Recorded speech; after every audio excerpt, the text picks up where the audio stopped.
रखने से दैवी शक्ति नष्ट होती है। तो शंकर जी के ऊपर चढ़े हुए बिल्व पत्रों को लेकर के राजा गए और जाकर के अपने पूरे बगीचे में फैला दिया।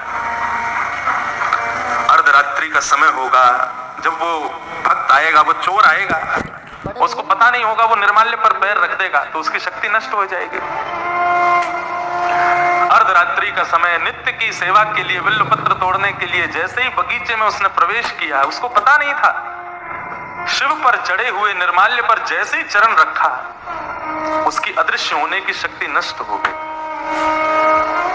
उसको पता नहीं था अभी तक, वो तो दिखाते हुए जाता था, जब सैनिक पकड़ने आते थे तब अदृश्य होता था। आज बिल्वपत्र तोड़ने लगा, सैनिक जैसे ही तलवार लेकर के उसको पकड़ने के लिए जाने लगे, उसने जैसे ही अदृश्य होना चाहा, लेकिन आज वो अदृश्य नहीं हो पाया और सैनिकों ने उसको पकड़ लिया। बोले आज आ गया पकड़ में। अब तो वो घबराने लगा, चिंता करने लगा, क्या करूं, कहां जाऊं, कैसे बचूं। सैनिकों ने राजा को बता दिया, बोले कि आज हमने उसको बंदी बना लिया है, पकड़ लिया है। राजा उसको मारने के लिए जैसे ही समीप आने लगे,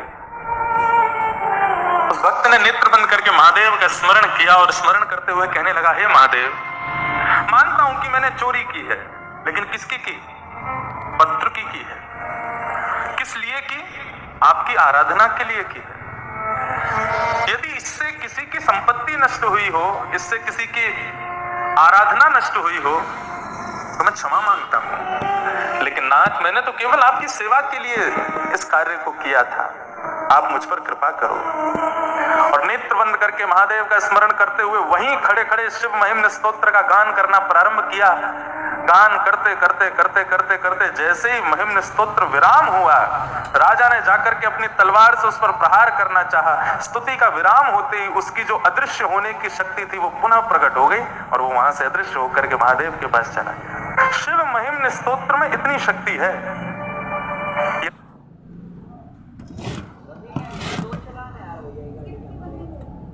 गिफ्ट की बनी दो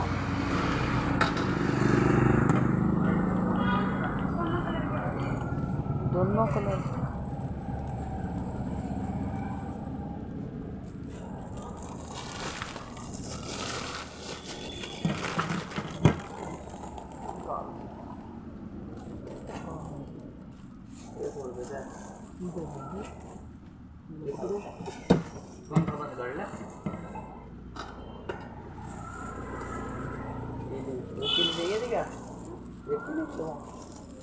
दोनों बढ़िया।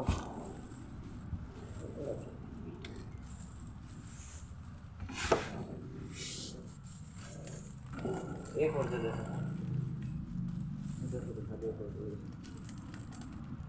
सोना फाड़ दिया, छोटा ही गिफ्ट है।